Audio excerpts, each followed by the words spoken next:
বিষয় সম্পর্কে আলোচনা করব। এগুলো কিন্তু আমরা গত ক্লাসেও পড়েছি। আজ আমরা যে বিষয়টি নিয়ে আলোচনা করব তা এখন তোমাদেরকে বলব। দেখো, শিশুর অধিকার ও নিরাপত্তা, এই অধ্যায়টা আমরা অবশ্যই পড়েছি। বলো তো এটা কত নাম্বার অধ্যায়ের পড়া? হ্যাঁ, অধ্যায় 8 এর পড়া। আচ্ছা, সবাই কি অধ্যায় 8 ভালো করে পড়েছো বাসায়?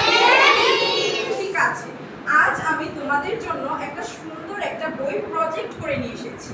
দেখো, এই বইটাও কিন্তু আমি তোমাদের জন্য নিয়ে এসেছি, শিশু অধিকার ও নিরাপত্তা। এই যে থিমটা দেখতে পাচ্ছ, বিষয়টা, এটা কি তোমাদের বইয়ের অধ্যায়ের সাথে মিল আছে? হ্যাঁ, এই প্রজেক্টটা, এই বইটি আমি তোমাদের জন্য নিয়ে এসেছি। আচ্ছা দেখো তো, এই বইয়ের মধ্যে তোমরা ছবিগুলো কি দেখতে পাচ্ছ? হ্যাঁ, প্রথম ছবিটি কি দেখা যাচ্ছে কে বলতে পারবে? ফাইরোজ। হ্যাঁ, ফাইরোজ, এখানে আমরা কি দেখতে পাচ্ছি? একজন ডাক্তার আর একটা কি বসে আছে? বেবি বসে আছে। তার মানে কি হচ্ছে, এখানে একজন চিকিৎসক, মানে একজন ডাক্তার একটা মেয়েকে বা একটা শিশুকে কি করছে? চিকিৎসা করছে।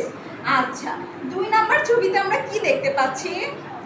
2 নাম্বার ছবিতে আমরা দেখতে পাচ্ছি যে ছেলেমেয়েরা স্কুলে যাচ্ছে, তাই না? 3 নাম্বার ছবিতে আমরা দেখতে পাচ্ছি যে ছেলেমেয়েরা খেলাধুলা করছে। 4 নাম্বার ছবিতে আমরা কি দেখতে পাচ্ছি? যে ট্রাফিক পুলিশ শিশুদেরকে নিরাপদে রাস্তা পারাপার করছে। আর 5 নাম্বার ছবিতে আমরা কি দেখতে পাচ্ছি? যে ছেলে মেয়ে সমান সুযোগ সুবিধা পাচ্ছে। তার মানে কি? তারা স্কুলে পড়াশোনা করছে, এটা তাদের একটা সমান সুযোগ সুবিধা দেওয়া হচ্ছে। আর 6 নাম্বার ছবিতে আমরা দেখতে পাচ্ছি একটি হাসি খুশি পরিবার, যেখানে বাবা মা তাদের সন্তানদের অর্থাৎ ছেলে মেয়েদের খুব আদর স্নেহ করছে। তাহলে আমরা যে এতগুলো ছবি দেখলাম, সবগুলো বলো তো এটা কিসের কথা বলছে? অধিকারের কথা বলছে, শিশুদের অধিকারের কথা বলছে।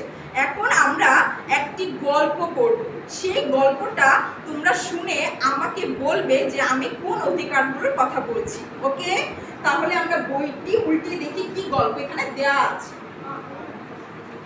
দেখো, প্রথমেই দেওয়া আছে শিশুর অধিকার। আচ্ছা দেখো, এখানে কি গল্প দেওয়া আছে? ইফা ও নিশাত দুজনে বিদ্যালয়ে ভর্তি হয়েছে। তাহলে ইফাত ও নিশাত তারা কিসের অধিকার পূরণ পেয়েছে বলো তো? হ্যাঁ, বা শিক্ষার অধিকার। আচ্ছা, 2 নাম্বার দেখো, গল্পের মধ্যে কি দেওয়া আছে? পরিবারে ইফাত ও নিশাত সমান সুযোগ সুবিধা পায়। তাহলে এইটা কি অধিকারের কথা বলা হয়েছে?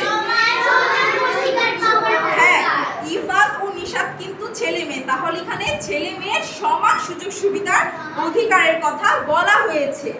আচ্ছা, পরের পৃষ্ঠাতে আমরা দেখি কি গল্প দেওয়া আছে। বাবা মা ইফাত ও নিশাতের সুন্দর একটি নাম রেখেছে। এইটা কোন অধিকারের কথা? কারেক্ট, নাম পাওয়ার অধিকার বা জন্ম নিবন্ধনের অধিকারের কথা এখানে বলা হয়েছে এই গল্পে। তারপরে দেখো, ইফাত ও নিশাত সবার কাছ থেকে স্নেহ ও আদর পায়। এটা শিশুদের কোন অধিকারের কথা বলা হয়েছে? ভালোবাসার পাওয়ার অধিকার।